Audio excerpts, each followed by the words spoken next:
바울의 사람들, 그 두 번째 시간입니다.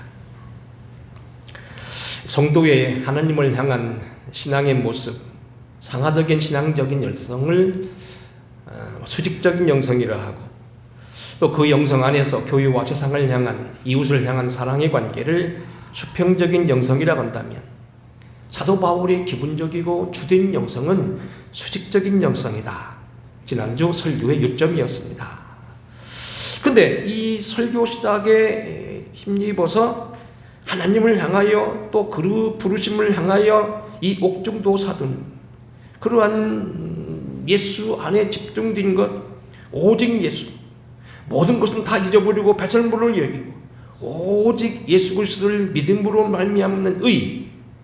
우리가 앞으로 공부하겠습니다만 3장 10절에 보면, 내가 그리스도의 부활의 권능과 그 고난의 참념을 알고자 하여 그의 죽으심을 본받은 자 되어서 어떻게 해서든지 죽은 자 가운데 부활이리라 한다. 둯대를 향하여 그리스도 안에서 하나님이 위해서 부르신 부름의 상을 위하여 달려가노라. 사도 바울의 주된 영성은 오직 수직 영성, 하나님을 향하여서 오직 예수만, 죽든지 살든지 주님만 경배하기 원한다는 것이 그의 영성이었지만, 적지 아니하게 오직 예수였던 그에게도 수평적인 영성이 나타난다는 얘기입니다. 지난 주간 저는 설교할 게 많아서 늘 설교에 쫓겨서 넘어갔습니다만, 로마서 16장에 보게 되면 세계적인 그 유명한 교리에서 오신 한 장 전체가 수평적인 영성입니다. 누구에게 인사하고 누구에게 인사하고, 입맞춤으로 인사하고, 아무개 교회는 그분에게 인사하라, 그는 내 어머니다, 그는 너의 형제다, 그는 내 형제다, 계속하여 적지 아니한 긴 성경이 16장 전체가 바로 수평적인 영성입니다. 그런가 하면 주님 안에서 순교를 기다리던 사도 바울이 맨 마지막에 썼다고 하는 편지 디모데후서 4장 맨 마지막 절 부분에 보기는 뭐라겠습니까? 너는 빨리 내게로 오라. 겨울이 오기 전에 빨리 와서 나를 봐야 되는데, 내가 죽기 전에 나를 위해 이미 의의 멸관이 예비되어졌고, 나는 이제 관자와 같이 다 부음을 받고 순교한 눈앞에 내 앞에 왔지만, 나는 너희를 보기를 원하는데 그냥 오지 말고 마가를 데리고 오라.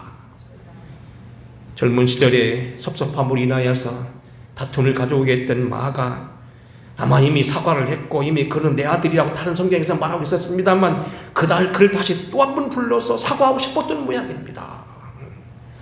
하나님 앞에 서기까지 절대로 그냥 갈 수는 없고, 이 수평적인 영성을 완성하고, 그도 죽기 이전에 사람이 필요했고, 위로받을 사람이 필요했고, 자기의 마음을 전할 사람이 또한 필요했다는 이야기입니다. 사도 바울은 수평적인 영성이 대종을 이루지만, 그 역시 수직적인 영성이 대종을 이루지만 수평적인 영성이 필요했다는 겁니다. 그러면 이 빌립보서와 관계되어 있는 수평적인 영성, 그가 보고 싶어하고 그토록 사랑했던 인물 두 사람이 나옵니다. 지난주에 공부했던 디모데와 오늘 우리가 공부하고 해야 될 에바브로 디도입니다. 여러분, 성격적으로 까다로웠던 사도 바울이 큰 인상을 가지고 그토록 좋아하고 사랑한 인물 가운데 디모데, 어떤 사람이었습니까? 왜 그를 가까이 두고자 했고 그를 영적인 아들로 표현했다는 얘기입니까? 사도 바울이 디모데를 보기 원하고 그를 가까이 그렇게 두기 원했던 이유는 본문 성경 지난주 공부한 대로 20절부터 22절까지 네 가지로 나타납니다. 첫째는 뜻을 같이 하여 교회의 사장을 말하고 자기의 사장을 잘 전달할 사람. 두 번째는 온전히 헌신된 사람. 다른 사람들은 다 지각기 제의를 구하지만 그는 하나님일만을 구했다. 세 번째는 연단을 이룬 사람. 네 번째는 자식이 아버지를 사랑한 같이 당신을 이해하고 사랑했다는 겁니다. 특별히 오늘 우리는 지난 공부 시간에 한 걸 기억해 보면은 사도 바울이 디모데를 향하여 가장 고맙게 여긴 건 연단이라고 하는 단어입니다. 연단이라고 하는 말은 도케메라는 말로 들어가는데, 깊은 땅속에 흩어져 있고 숨겨있던 그 돌덩어리를 꺼내서 거기서 금을 재련해내고 은을 꺼내고 거기서 구리를 꺼내는 그런 고도의 기술입니다. 많은 연단과 인내와 희생을 치르면서 아름다운 보석을 꺼내기까지 이루었던 그 연단을 바울이 이겨냈다는 겁니다. 어떠한 연단입니까? 유대인들에게 주로 복음을 전하는 그 당시에 온전히 가정이 유대인이 아닌 가정 출신 문제였습니다. 연수한 나이 탓이었습니다. 여리고 마음이 약했던 탓입니다. 몸에 병이 있었고 사람을 주저하는 그런 성격도 있었습니다. 그보다 더 큰 연단은 사도 바울과 디모데를 중심의 선교 환경. 툭하면 감옥, 툭하면 매질, 툭하면 배신과 배교, 피곤해하는 그러한 많은 사람들이 있어서 배고픔과 핍박과 열악된 환경이라는 겁니다. 여러분, 목회하는 자녀가 절대 자기 집에 와서 자기가 어렵다는 거 다 얘기할 수 있는 줄 아십니까? 못하는 겁니다. 목사, 부인, 시집간 사모가 집에 와서 자기 친정어머니에게 자기가 당하는 얘기 다 할 수 있습니까? 못합니다. 베개가 적시어가면서 울더라도 집에 와서 얘기 못하는 그런 고난이 있습니다. 사도 바울이 그리고 디모데에게 그런 연단이 있었다는 겁니다. 특별히 바울이 디모데에게 감사했던 고난은 뭐냐면 자기 중심을 했던 그러한 고난이었다고 하는 겁니다.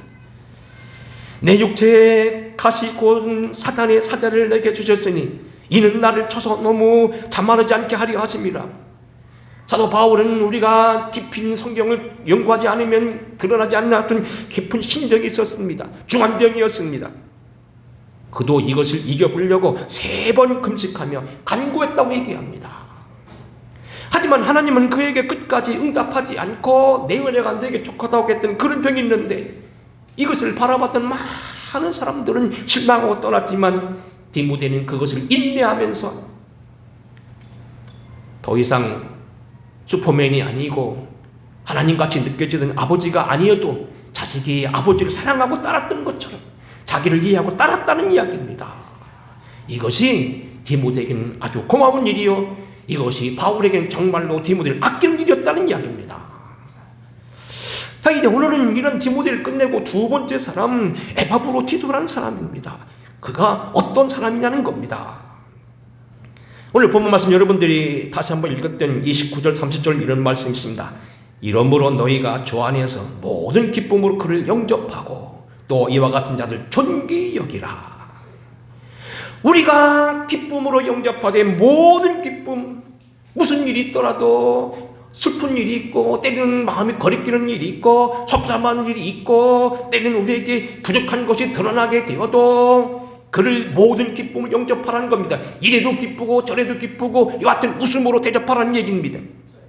또 이와 같은 걸 존귀 여기라는 겁니다.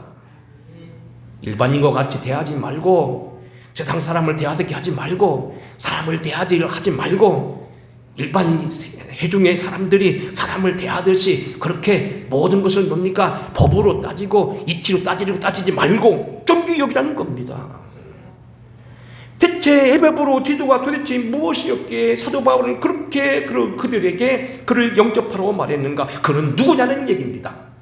디모데에 의해서 오늘 여기 두 번째 영성 시간 수평적인 영성 에바브로디도입니다. 첫째, 오늘 우리 성경을 보게 되면 에바브로디도는 누구냐 하면은 빌립보 교회의 한 대표였던 것 같습니다. 25절 읽습니다. 그러나 에바브로디도를 너에게 보내는 것이 필요한 줄로 생각하노니 그는 나의 형제요 함께 수고하고 함께 군사된 자요 너희 사자로 나의 쓸 것을 돕는 자라. 에바브로디도를 너에게 보내는 것이 필요했는데 그는 나의 형제요 나의 수고하고 군사된 자요 너희 사자로 내가 쓸 것을 돕는 자라. 이 다음에 이따 형제와 군사된 얘기는 다시 하겠습니다. 일단은 뭐냐면 너희 사자입니다. 너희들의 대표였다는 겁니다. 너희가 보내준 사람이라는 얘기입니다. 4장 18절에 보면 또 이렇게 되어 있습니다. 내게는 모든 것이 있고 또 풍부한지라 에바브로디도 편이 너희가 준 것을 받음으로 내가 풍족하니 이는 받으실 만한 향기로운 제물이요 하나님을 기쁘시게 한 것이라. 오늘 이 빌립보서를 쓰게 할 만큼 빌립보 교회의 교우들이 헌금을 하여 지금은 감옥에 갇혀있고 순교를 기다리는 바울에게 헌금을 보내왔는데 그걸 누구 손에 보내왔냐면 에바브로디도 편에 보내왔다는 얘기입니다. 명실공히 에바브로디도는 그의 적이 어디냐면 빌립보 교회였다는 겁니다. 결국 그는 오늘 여기 사도 바울에게 파송되어진 빌립보 교회의 대표적인 한 사람, 제가 볼 때 아마 단임자는 아닌 것 같아요. 왜냐하면 여러 날, 적어도 아마 몇 달을 같이 있었던 것이니까 단임자는 아니었던 것 같아요. 우리 생각하면 아마 재무부장 정도나, 아니면 재무부장도 역시 교회 살림을 해야 된다면 사회평신도 부장 뭐 이런 것 같아요. 문제는 오늘 여기 에바브로디도는 교회 담임자가 아니었다 할지라도 그는 교회 대표 한 사람이었다는 겁니다. 우리 사도행전 20장에 보게 되면 사도행전을 썼던 누가가 갑자기 우리라는 단어를 씁니다.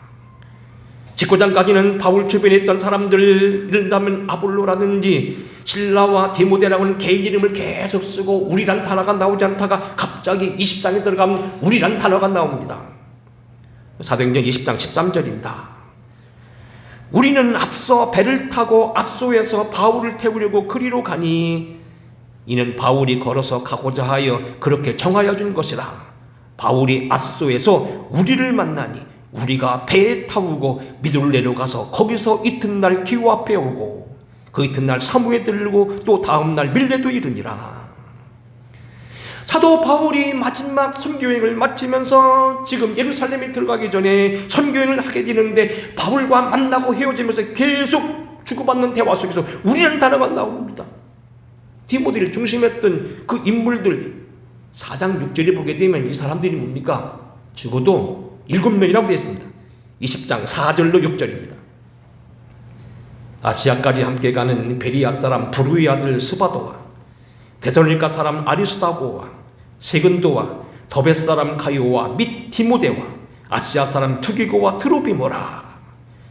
그들은 먼저 가서 드로아에서 우리를 기다리더라. 우리는 무교절 후에 빌립보에서 배로 떠나 닷새 만에 드로아에 있는 그들에게 가서 이래를 머무니라 그랬습니다. 이 사도행전, 결국 사도 바울이 순교를 하기 위해서 예루살렘에 들어갈 때 전도대가 구성되어 있는데 그들의 전도대가 뭡니까? 바울과 디모데, 아니 누가와 디모데, 이런 몇 사람을 중심했던 우리가 형성되어 있는데 거기에 에바브로디도는 없습니다. 종합은 이런 얘기입니다. 에바브로디도는 후에 바울을 사모해서 빌립보 교회로서 교회 대표자가 되어서 바울을 좋아하고 바울이 옆에 있기를 그를 사랑해서 빌립보 교회를 대신해서 파송받은 그런 대표적인 목회자였다, 이렇게 생각이 됩니다. 그러니까 그는 주님을 사랑하고 섬기는 일에 생명까지 다하는 일이었습니다. 26절입니다. 우리 같이 한번 읽어보겠습니다. 26절 27절 자 시작. 그가 너희 무리를 간절히 사모하고 자기가 병든 것을 너희가 들은 줄로 알고 심히 근심한지라. 그가 병들어 죽게 되었으나 하나님이 그를 긍휼히 여기셨고 그뿐 아니라 또 나를 긍휼히 여기사 내 근심의 근심을 면하게 하였느니라. 에바브로디도는 죽을 병이 걸렸습니다. 이거 뭐 다시 말할 수 있는 시간이 있는지 모르겠습니다만 여기는 이렇게 한번 질문해 봅니다. 자, 그러면 하나님의 일을 하는 사람들은, 목사는 아프지 않는가? 에바브로디도 병들어 죽게 되었다고 되어 있습니다. 죽을 병이 걸렸다고 얘기합니다. 그런데 여하튼 문제는 뭐냐면 그가 그 일을, 자기 병이 들었음에도 불구하고 그 병에 연연하지 않냐고 죽게 되었으나 하나님이 그를 살려 죽이면서 끝까지 자기 일을 다했던 사람, 책임을 다하는 사람이었다는 겁니다. 자기 생명을 아끼지 아니하고 자기가 병든 것을 알면서도 사람들이 근심함을 알면서도 끝까지 주의를 했던 사람이다. 세 번째는 사도 바울을 사랑하여 책임을 다하는 사람이었습니다. 2장 30절입니다. 그가 그리스도의 일을 위하여 죽기에 이르러도 자기 목숨을 돌보지 아니한 것을 나를 섬기는 일에 너희 부족함을 채우려 함이로다. 그가 그리스도 일을 행하면서 죽기에 이르렀어도 자기 목숨을 돌보지 아니하고 나를 섬기는 너희 일에 부족함을 채우려 함이라. 왜 그가 그렇게 죽도록 일했느냐? 나를 도와주기 위해서 그랬다는 겁니다. 여러분, 우린 요즘에 뭐 여행 다니는 걸 좋아하죠. 툭 하면 뭐 비행기표 사가지고 서울 사람들 뭐 어디로 뭐 발칸반도로 뭐 헝가리로 뭐 저쪽 폴란드로 영국으로 왔다 그럽니다. 사실 당시 배 타는 건 쉽지 않았습니다. 죽음을 방불한 일이었습니다. 여러분, 미국 선교사들이 우리나라 올 때는 적어도 석 달 이상을 배를 타고 오고 여러분 알고 계십니까? 만만치 않은 일이었습니다. 물론 당시에도 그들이 선교를 하기 위해서는 돈이 있은 사람이었고 배운 사람이 왔고 돈 있는 사람이 왔고 했습니다만, 선교사 파송했습니다만, 아펜젤라가 때리는 우리나라 오기 위해서는 대서양을 건너서 네덜란드 헤이기에서 파리 프랑스로 모스크바를 거쳐서 블라디보스톡으로 그렇게 돌아선 그런 적도 있습니다. 보통 일이 아니었습니다. 오늘 그런 이 책임을 다 하기 위해서, 사도 바울을 대하기 위해서 그렇게 애쓰는 사람이었다, 책임을 다하는 사람이었다는 겁니다. 그러면 가장 중요한 건 25절입니다. 그는 형제요 함께 군사된 자요, 이미 공부한 대로 빌립보 교회를 대신하였을 그를 돕는 자라는 표현입니다. 25절 한번 읽어보겠습니다. 자, 시작. 그러나 에바브로디도를 너에게 보내는 것이 필요한 줄로 생각하노니 그는 나의 형제요 함께 수고하고 함께 군사된 자요 너희 사자로 내가 쓸 것을 돕는 자라. 사실 형편만 여의하면 디모데를 보내고 싶은데 디모데는 아직 할 일이 있고, 우선은 에바브로디도를 먼저 보낸다. 에바브로디도가 아팠다 살아났으니 그를 보낸다 한번 쓴 글입니다. 문제는 뭐냐면 에바브로디도를 소개하면서 사도 바울이 형제요 함께 된 군사라고 말했다는 겁니다. 여러분, 이 설교 한번 여러분 주목해 보시기 바랍니다. 여러분, 성경에 나와 있는 형제라고 하는 단어는 아주 특별한 단어입니다. 사실 형제가 굉장히 중요한 거지요. 우리 김은석 장로님하고 김차석 권사가 어떤 얘기할 때 보면 아무것도 아닌 거 가지고 막 웃고 좋아하시는 거예요. 어떻게 보면 우리가 볼 때는 얘기거리도 아닌데 그거 가지고 막 서로 좋아하시고 웃는 거 보면, 야, 형제가 저렇구나. 한 번은 제가 목회에 어려움을 당하는데, 오래된 일입니다만 제 형님이 전화를 하셨더라고요. 자네 어려워? 어렵다는 소리 들었는데 돈 필요해? 돈 줄까? 돈 팔아서라도 돈을 대주겠다는 거예요. 결국 그때 다 일이 해결돼서 그 필요 없었습니다만 형제가 그렇더라고요. 지금까지 제가 그걸 고맙게 생각하고 있습니다. 형제가 뭡니까? 중요한 겁니다. 여기 보세요. 시편 133편 1절입니다. 보라, 형제가 연합하여 동거함이 어찌 그리 선하고 아름다운고, 머리에 있는 보배로운 기름이 수염 곧 아론의 수염에 흘러서 그의 옷깃까지 내림 같고, 헐몬의 이슬이 시온의 산들이 내림 같도다. 거기서 여호와께서 복을 명령하셨나니 곧 영생이로다. 이 시편 133편 1절에는 형제는 단순하게 피를 나눈 형제를 넘어서서 그리스도 안에 있는 믿음의 형제, 운명 공동체, 생활 공동체, 같은 나라 백성된 그러한 믿음의 사람들을 말하는 겁니다. 그들이 연합하고 함께 거하는 것이 얼마나 아름답고 선하냐? 아름답고 선한 것은 하나님의 일입니다. 마귀의 일은 악하고 더럽습니다. 하나님의 일은 선하고 아름답습니다. 그러니까 이 일은 얼마나 좋으냐면, 보배로운 기름이 아론의 수염에 흘러서 내리는 옷깃까지 적시는 것이다. 구별하여 세우는 특별한 겁니다. 기름은 영적으로 보면 치유를 말하고 회복을 말하고 안녕을 말하고 평강을 말하는 아주 귀중한 겁니다. 왕으로 세우는 겁니다. 선지자로 구별하는 겁니다. 제사장으로 구별하는 특별한 겁니다. 빼냈다는 의미입니다. 믿음의 형제들이 같이 동거할 때 거기 하나님은 특별히 복을 주신다는 얘기입니다. 구별해낸다는 겁니다. 자손들 가운데 인물을 내겠다는 얘기입니다. 헐몬의 이슬이 시온의 산들에 내림 같도다. 여러분, 우리가 이 성기의 순례를 한다든지 한번 성기를 연구해보면 이게 굉장히 중요한 구절입니다. 여러분, 이스라엘 땅은요, 우리나라 전라남북도 같은 그런 큰 땅은 아니라고 얘기합니다만, 강원도 크기 정도의 큰 땅이긴 합니다만 상당히 기드란 땅이고 중요한 땅인데, 구름이 많고 강수량이 1년 500mm 넘지 않은 특별한 나라입니다. 거의 사막 땅입니다. 그런데 이 이스라엘이 그토록 지금 전 세계의 가장 큰 농산국가로서요, 최고의 귤을 만든 짜파귤을 생산하고 요파귤을 생산하고 전 세계 지금 농업국가로서요 키부츠로 성공한 이유가 뭔지 아십니까? 갈릴리 호수물입니다. 근데 갈릴리 호수물의 거의 90%는 헐몬산에 내리는 그러한 신의 고연물입니다. 10월달 이후로 헐몬산에 쌓여있는 사람 높이 많은 긴 높이로 쌓이는 눈들이 녹아서 그것이 지면으로 쓸어 들어가서 그것이 결국 메른 호수에 모이고 이것이 윗상부 갈릴리에 있는 요단강물을 따라서 갈릴리 호수에 모였다가 이 물을 가지고서 관계에 농수한 곳이 이스라엘 땅의 전부입니다. 요즘에는 그것도 모자라서 뭐 지하수를 뽑는 얘기도 제가 특히 들었습니다만 주 수원은 뭡니까? 갈릴리 호수입니다. 어떤 미를 봐서는요, 속되게 말하면 이스라엘 땅을 펴놓고 갈릴리 호수를 싹 집어내면 이스라엘 금방 사막 땅이 되어버립니다.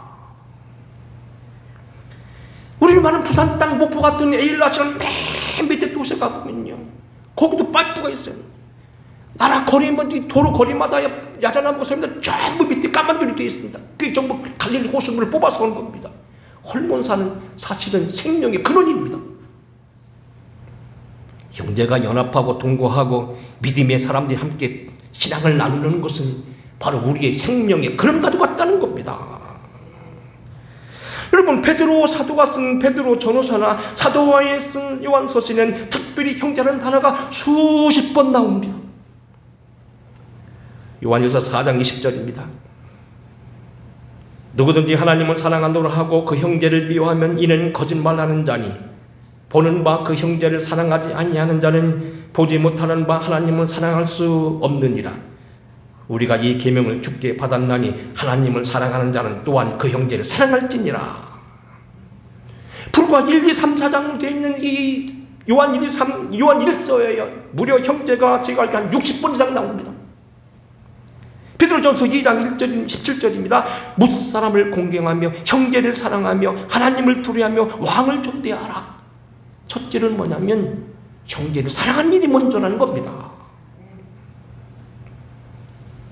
요즘에 우리가 다시 한번 연구하고 공부해야 될 요한계시록 마지막의 책, 요즘 세상에 되어가는 일들이 결국은 요한계시록 된 대로 요한계시록처럼 되어간다고 얘기하죠.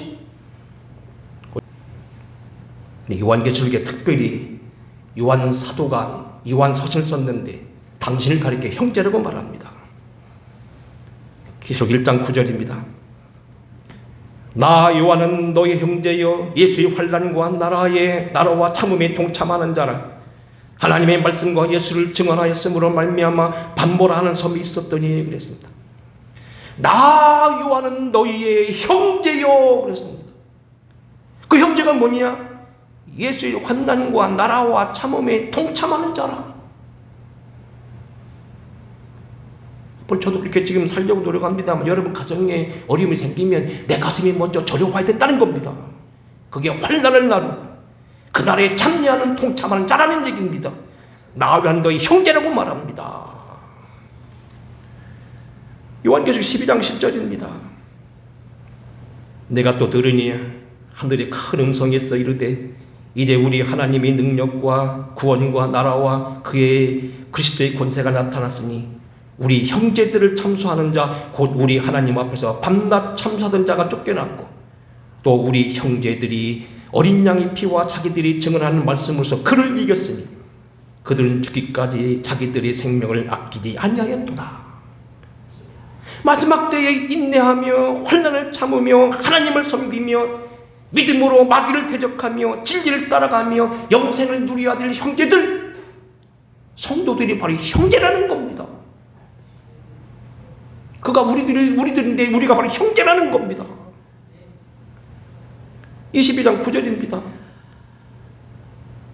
그가 내게 말하기를 나는 너와 네 형제의 선지자들과 또 이 두루마리의 말을 지키는 자들과 함께 된 종이니 그리하지 말고 하나님께 경배하라. 이것은 사도 요한에게 요한계시를 전해준 천사가 한 얘기인데 함께 된 종이라고 얘기했지만 함께 네 형제 선지자들이라는 말을 썼습니다. 우리에게 하나님의 말씀을 전하고 비밀을 알리며 하늘의 비밀에 참여하는 지도자들이 다 우리 형제라는 겁니다. 지난해 우리가 연말까지 10시간에 걸쳐서 신의 성품이라는 단어를 공부했죠. 여러분 얼마나 기억하실지 설교 어려웠을 거라고 봅니다만 굉장히 중요한 내용입니다. 우리가 예수 믿는 것은 구원받고 천국 가는 뿐만 아니고 이 땅에 있을 때 우리가 이 하나님의 성품에 참여하는 자가 되는 것이 주님의 뜻이라는 겁니다. 첫 번째가 뭐죠? 믿음 위에 덕, 덕의 지식, 지식의 경건. 쭉 나가다가 오래 참다가 맨 마지막에 뭡니까? 형제 우애와 사랑입니다. 하나님 성품의 가장 극치 단계, 마지막 단계가 사랑 이전의 형제 우애. 그러므로 형제들아, 여기도 형제가 나옵니다. 더욱 힘써 너희 부르심과 택하심을 굳게 하라. 너희가 이것을 행한즉, 신의 성품을 가지고 행한즉 언제든지 실족하지 아니하리라. 아주 중요한 덕목이라는 겁니다. 결국 우린 이런 얘기입니다. 결국 에바브로 디도와 바울이 그렇게 형제처럼 일했는데 운명 공동체라는 겁니다.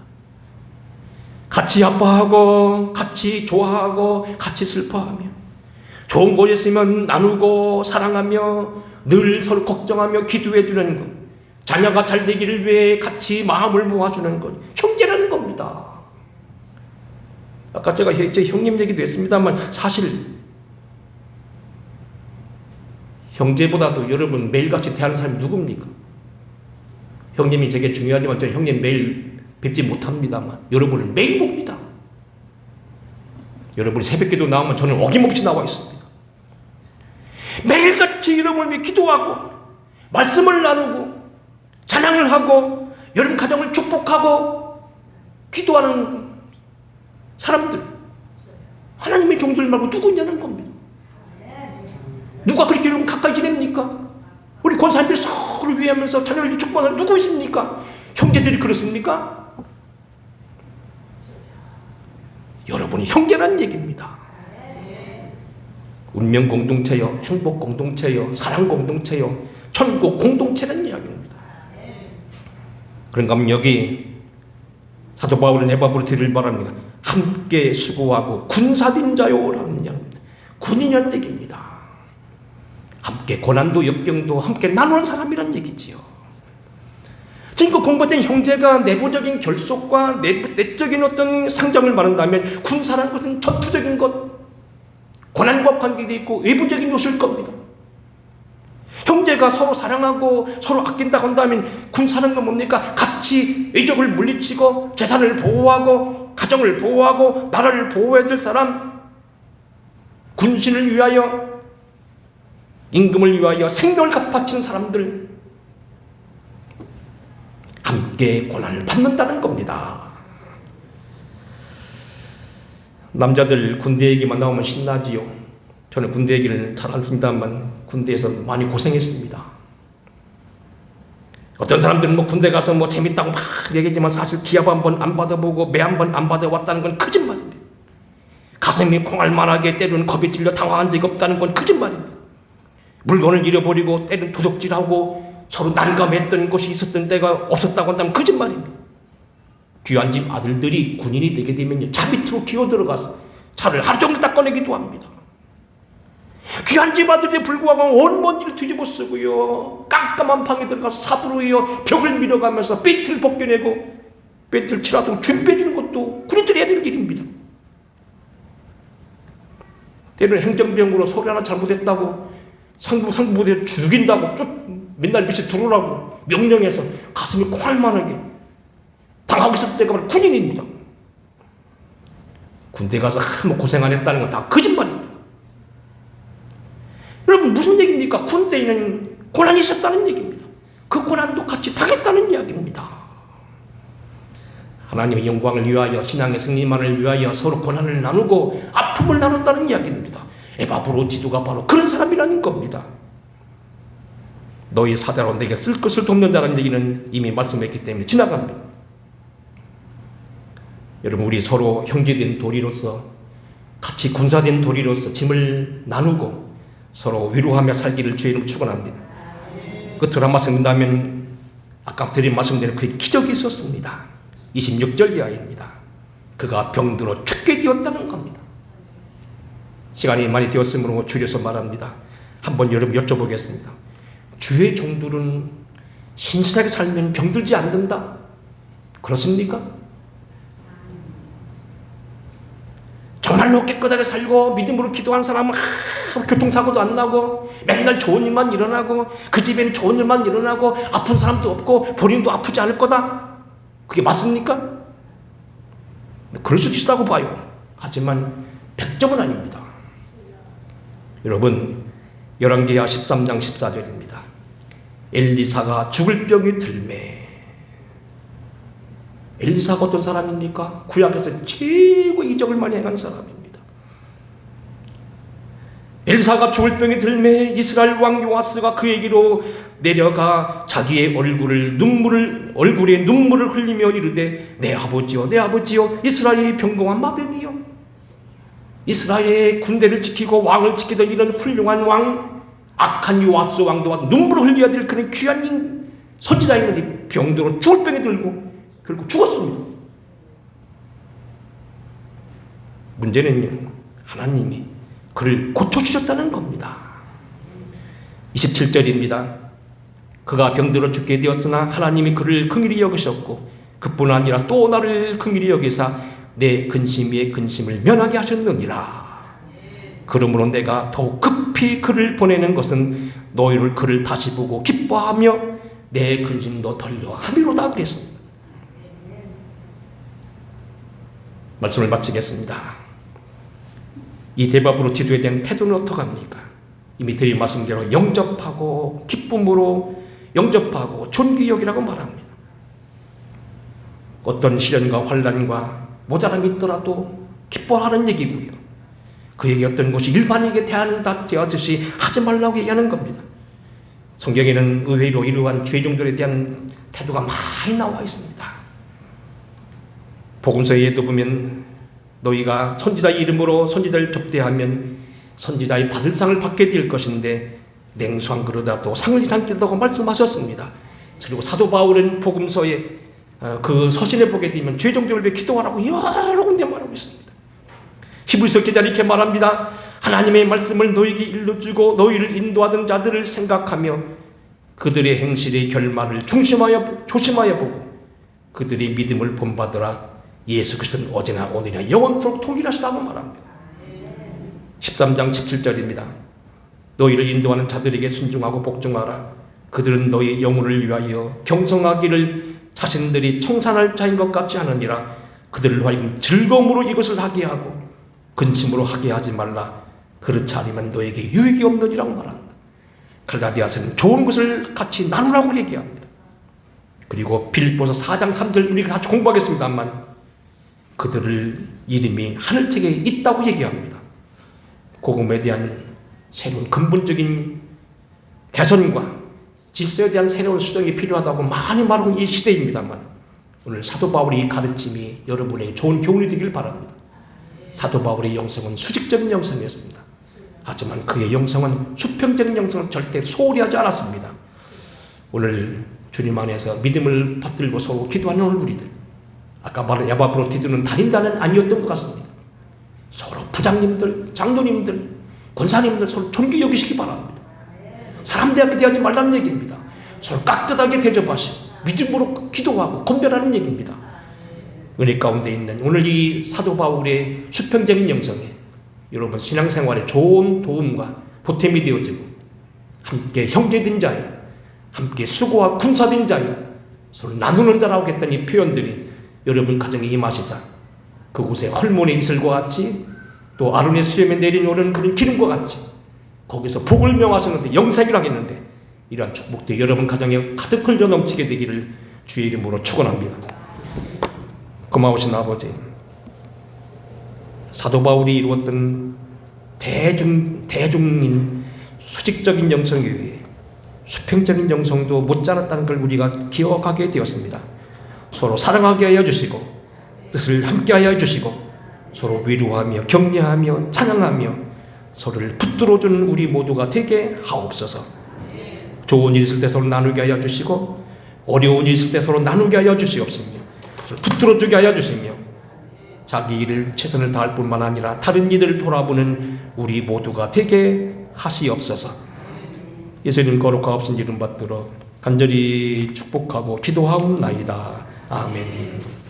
찬양하겠습니다.